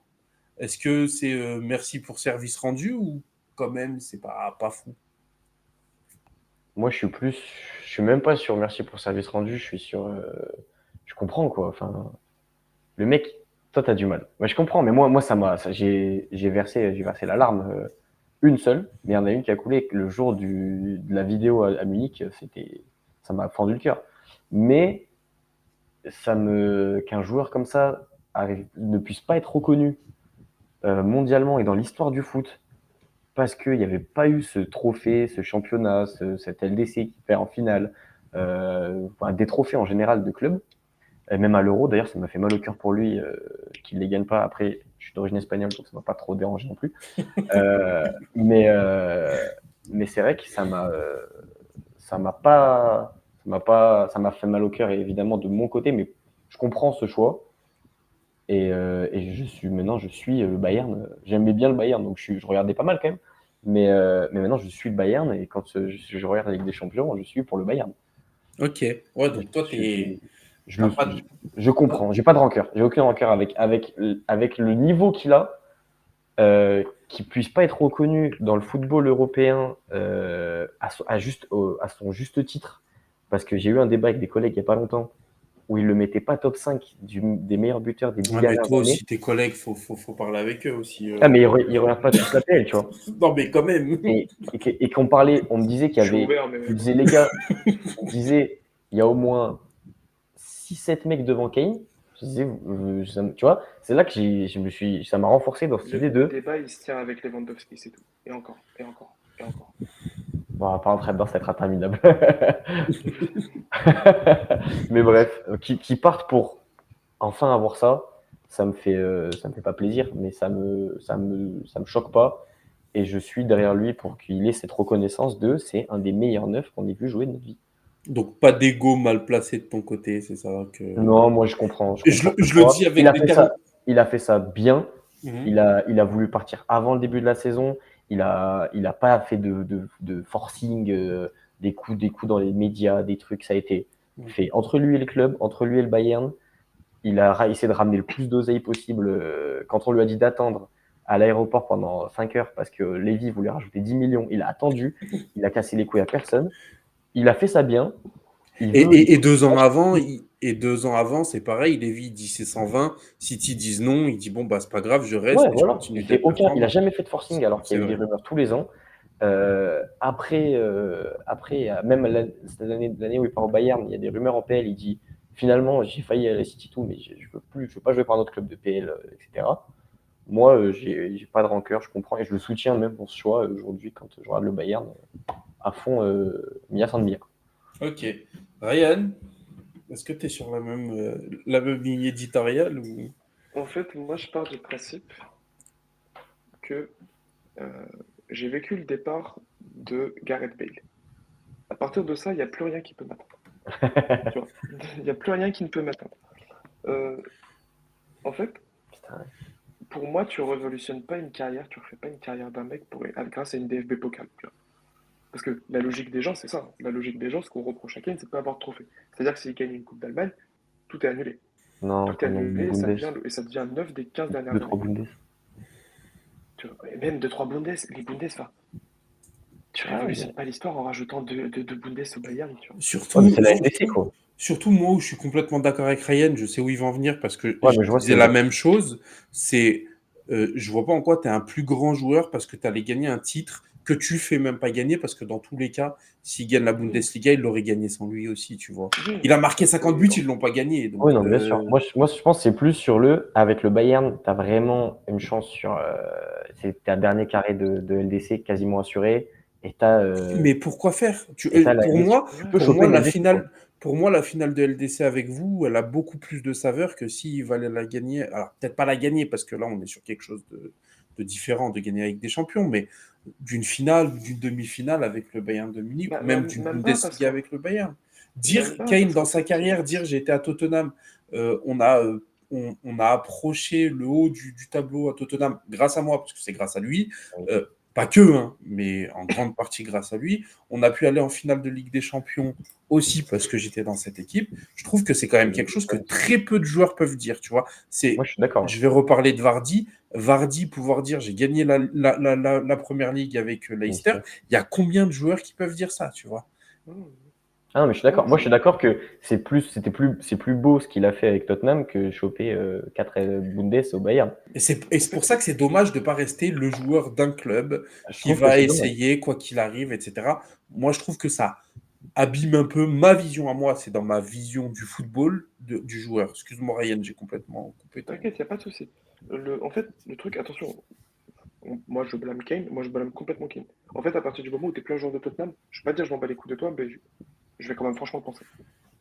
En fait, t'es plus un joueur du club, j'ai plus d'intérêt à voir avec toi. Quand Eriksen est parti parce qu'il a dit, je cite, faut que j'aille chercher des trophées, et je pense que c'était mon joueur préféré pendant un moment. La période de Pochettino, je pense qu'Eriksen c'est mon joueur Ah préféré. oui, Eriksen, Moi aussi. Pochettino, c'est. Moi aussi, Tu vois, c'est lui qui m'a fait suivre Tottenham. tu vois, il a sorti texto, et en plus on le vend ridicule. À un an de fin de contrat, je crois qu'on le vend 20 millions, 23 millions, un truc comme ça. Ouais. Tu déclares que tu veux partir à l'Inter Milan parce que tu as des chances de gagner des trophées. Alors il prend un triplé, félicitations. Casse-toi, casse-toi, je te revois plus. J'ai plus rien à faire avec toi. Des follow d'Instagram, des follow de Twitter, je te suis plus. Je regarde pas les matchs de ton équipe. Et j'ai fait exactement la même chose avec Kane. Juste par principe que j'ai fait ça avec Ericsson par le passé, je reste avec Kane, même si Kane c'est assurément le plus grand joueur de l'histoire de ce club-là. Je ne peux pas. je ne peux pas parce qu'en fait, sur le côté, il y a les réseaux sociaux que j'allais en venir, ils font leur part du truc. Parce que quand c'est Francesco Totti, c'est le romantisme, c'est Ah le oui, football à l'ancienne, des joueurs qui restent toute une carrière dans un club, le club de leur enfance et tout comme ça. Et quand c'est Kane, c'est un manque d'ambition. on est Tu complètement. vois. Moi, je trouve que sur Après, les. l'aroma de Totti, c'est pas pareil que. La Roma Totti prend un titre de Serie A, donc c'est Voilà. encore autre chose. Mais Oui, mais c'était un petit après, peu. une fois qu'il l'a pris, son titre, il peut partir au Real, etc. Oui, voilà, c'est ça. On En peut fait, lui le truc, c'est reprocher que ça, tu vois, aller chercher la Roma un et gros le titre. Tottenham, tu vois, la Roma est à l'Italie ce que Tottenham est à l'Angleterre, tu vois. Ce club un petit peu mythique, un peu loser, qui a toujours frôlé le truc, mais qui a jamais chopé le truc. Bah, Donc, j'ai l'impression que moi, on est le sixième club du Big Six, en toute franchise avec moi-même, et oui, qu'on est aux yeux du football européen un peu le vilain petit canard, quoi.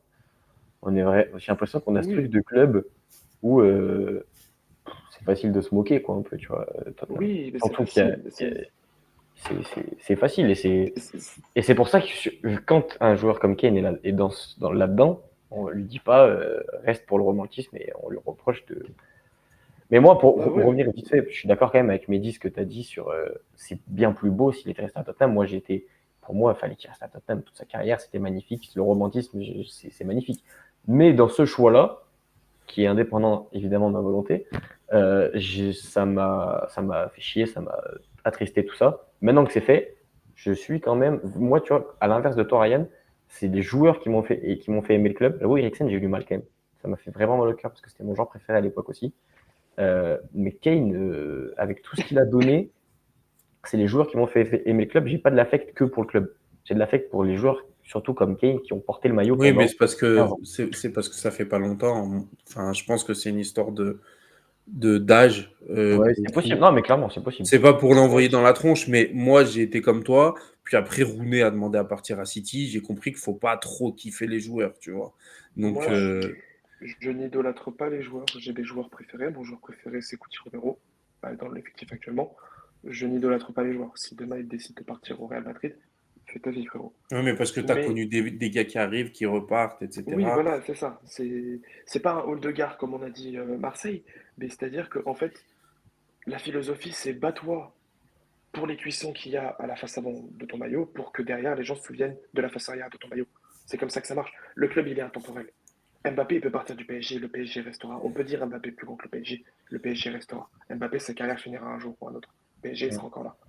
Et tu peux appliquer ça, ce théorème, même si tu as des joueurs qui sont légendaires. Messi, Pelé, Maradona. Pelé, ça fait combien de temps qu'il n'a pas touché un ballon? Ben, le mec, on parle encore de lui. Cruyff, tous ces trucs-là. C'est des joueurs qui sont mythiques. Mais la finalité, c'est que les clubs sont encore là. Donc Kane, il peut partir s'il veut. Moi, je suis supporter de Tottenham, je ne suis pas supporter. Attention, c'est pas un pic que je lançais Stéphane. Parce Non, que, non, mais il n'y a tu pas vois, de souci. Non, mais il n'y a pas de souci, moi, avec Non, ça. mais Y a c'est une ça peut, question de génération. On a ça, tous été ça, Ouais, ça supporters peut, d'un ça peut joueur, être tu mal vois. interprété, ce que je vais ouais, dire, non, mais il mais n'y a aucun. Oui, t'es pas moi, un mec qui est je là suis pas depuis 5 ans, supporter quoi. de Tottenham et Kane et Son. Moi, je suis supporter de Tottenham. Ah oui, non, C'est-à-dire mais que complètement. même si les joueurs, je les déteste du plus profond de mon cœur, ça reste des joueurs de mon club. Et j'ai un moment ou un autre où je vais retourner devant la télé. Et s'ils vont planter un but, bah, ça aura tout autant de saveur que ce soit Kane ou que ce soit Werner, ou que ce soit Odobert, ou que ce soit un petit du centre de formation. Autant de Parce que saveur, pour ça moi, dépend qui est ton coach, hein. ça Parce que, dépend qui est ton parce que coach, bien moi, sûr. quand Zirkzee, il marque et que il empêche McTominay de marquer, bah, il nous sauve la vie. Parce que sinon, on a McTominay en 10 pendant 6 mois, hein. Donc, ça n'a pas la même saveur. Mais il paraît qu'on est dessus, il paraît qu'on est dessus. Il paraît qu'on est dessus. Allez-y, Non, allez-y, les merci. gars. Sur la fin du Non, mercato, merci. on ne l'a pas évoqué, on a des rumeurs sur la fin de mercato d'un poste de 6. Ouais. Et on a une rumeur sur Joao Gomes, le Ouais, de Brésilien de Wolverhampton. Wolverhampton. Et il y a une rumeur McTominay. McTominay en 6, ça ne marchera pas, il est nul. Oui, Alors oui, non, déjà, mais il n'est pas très c'est un bon 9, autre part, c'est un mais 9, c'est un 9. non, mais McTominay, C'est un œuf de club pro. Alors, McTominay, il est clairement pas 6. Tu vois, genre, déjà, je l'aime nulle part, mais encore moins en 6, hein. Franchement, on a essayé parce que c'est un mec un peu physique, qui crie, qui tape les cuissons, machin, mais c'est pas un 6 du tout. Donc, ok, si vous le faites, c'est une connerie. Non, je ok. pense qu'on va partir sur Gomez. Après, par Moi, contre, ce qui est bien j'espère. avec McTominay, c'est qu'il est assez polyvalent, par contre. Oui, C'est si tu as des blessures au milieu de terrain, à peu près où tu veux, tu pourras avoir McTominay, qui en plus de ça t'offre un service minimum. je veux dire, c'est un très bon joueur de première ligue, tu vois. C'est pas... Moi, Ouais, je le déteste dans l'effectif de Manchester United. Je pense que vous avez vocation à avoir un poil au-dessus aussi, quand même. Mais, euh, mais voilà, McTominay chez vous, il fera pas tâche en tant que remplaçant. S'il y a des pépins à droite, à gauche, si Mmh, Archigray vaut pas encore le coup, enfin voilà, c'est pas trop mmh, grave. Enfin, voilà. OK. Bon, on est sur 1 heure et demie de vidéo.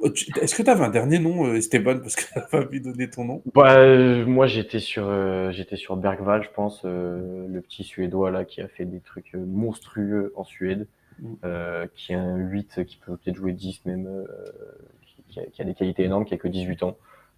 Pareil, Même il- lundi, vous avez dit qu'il paraissait pas dans le moule Première Ligue, je suis assez d'accord, mais par contre, je trouve qu'on a quand même vu des qualités ouais, dans, exactement. Il va y dans avoir un la... petit temps d'adaptation, C'est mais si ça prend, Mm. ça va Oui, sacrément. c'est pas stérile, tu vois? C'est pas un mec qui est complètement Exactement. perdu sur le terrain. C'est-à-dire que là, tu Mm. lui fais passer un step D1 suédoise PL. Alors oui, il était perdu, mais perdu avec des bases. C'est ça. Tu vois, Techniquement, tu vois, quand il a le ballon, Perdu c'est pas... avec du foot dans les pieds, quoi. la balle colle au pied, la balle colle au Mhm. pied, c'est C'est n'importe ça. quoi. Ouais. Ah non, c'est. Voilà, donc voilà. Voilà. Je trouve que vous avez fait un coup de fou. Bon, c'était pas cette saison, mais alors Udogie, c'est incroyable ce gars. Bah, Udoji, si tu veux qu'on t'explique, enfin, on peut t'expliquer rapidement. En fait, nous, Vas-y. on avait l'ex-directeur sportif de la Juventus en tant que directeur sportif, Fabio Paratici, qui lui était On toujours l'a dans des régalé. coups fourrés. Il était toujours dans des coups fourrés de zinzin. Les trois quarts de notre mercato, il faisait son marché au niveau de la Serie A, mais toujours dans des Bah, coups fourrés. Koulou, Bentancur, ils viennent de là. L'année d'avant, quand il arrive, il Perisic, les ramène. Perisic. Oui, Perisic. on Et a en, pareil, nous, avec Tenag, qui va chercher tous les Hollandais du monde. Ouais, voilà, c'est voilà. ça. Et en gros, Udogi, c'est la suite logique de Perisic. C'est le même profil. C'est dans les statistiques des pistons gauche, le mec qui arrive toujours derrière Perisic. C'est un mec qui, au moment T qu'il est recruté, ne correspond pas au profil de Postecoglou, puisque c'est pas Postecoglou en charge du club. Mm. Mais il y a cette vocation, vu qu'on jouait sur des 3-5-2, 3-4-3, à pouvoir jouer piston. Pour moi, le poste de piston et le poste de latéral inversé, et pas non plus, tu vois, t'es pas à des années-lumière. Le poste est sensiblement la même chose. Et du coup, tu te retrouves avec un mec comme Udogi, grand, rapide, qui percute, qui joue quasiment presque, quand tu le vois sur le terrain en numéro 10, c'est presque un numéro 10 bis, tu vois, et qui a un impact physique, juste un certain manque de maturité. Trop de cartons jaunes. Beaucoup Ouais. trop de cartons jaunes. Beaucoup Manque de trop de cartons jaunes. lucidité manque de lucidité aussi. Oui, je pense que cette saison, ça va aller mieux, mais Ouais, la saison j'espère. dernière, on a bien pris sur ça aussi. La saison Ok. dernière, putain, les matchs qu'il fait contre ça, là, contre Saka, contre. Oui, je pense qu'il a Euh, pocket les trois quarts de la PL. Ah non, mais il a pocket quasiment Ah, tout. contre nous, il est incroyable, hein. Et pourtant, j'étais bloqué sur Dalot qui était en train de faire un match à la Roberto Carlos. Je sais pas d'où il le sortait. Parce que j'étais au stade pour le Ah match oui, contre c'est ça. Tottenham. Et Udogie, en vrai, il était impressionnant. Ah Enfin, non, c'est vraiment, on a chopé un sacré truc. et Tu sais, d'ailleurs, si je vous pense que voulez c'est le genre. Oui, vas-y. si vous voulez une anecdote, moi j'étais au stade, on avait les entraînements des deux clubs. Bah, tu avais Manchester United, il n'y avait pas un ballon qui rentrait. C'était une catastrophe l'échauffement de Manchester. Et vous, ça combinait, ça passait parfaitement. La balle allait dans la lucarne. Je me suis dit, le match il va être long. Et au final, dans le jeu, Très bien qu'on le passe en match aussi, on quoi. était un peu au-dessus. Ouais, c'est ça. Comme quoi. Ok. Voilà. Voilà. Bon, en tout cas, merci beaucoup à vous. Bah, c'est Bah, la merci vidéo à la toi. plus longue du PL Tour et la plus longue qu'on ait fait depuis un petit moment. On a Mais des choses à dire en même temps. avec grand plaisir, franchement, on Ouais, s'est pas ennuyé. c'était grave plaisant. Merci beaucoup. Bah, Oui, merci Super beaucoup, franchement, c'était expérience. très sympa. eh ben, Ouais. avec grand plaisir. Merci à vous d'avoir été là. Là, on va sortir la vidéo. Je voulais faire un live Twitch juste après. Je ne sais pas si je vais le faire puisqu'il est 22h30. Allez sur Twitch des fois que, des fois que je suis en live, donc n'hésitez pas. Donc, merci beaucoup à Ryan et à Esteban. C'était super cool. Merci à vous de nous avoir suivis. Et bah, rendez-vous demain pour Liverpool et après-demain pour City. Voilà. Salut.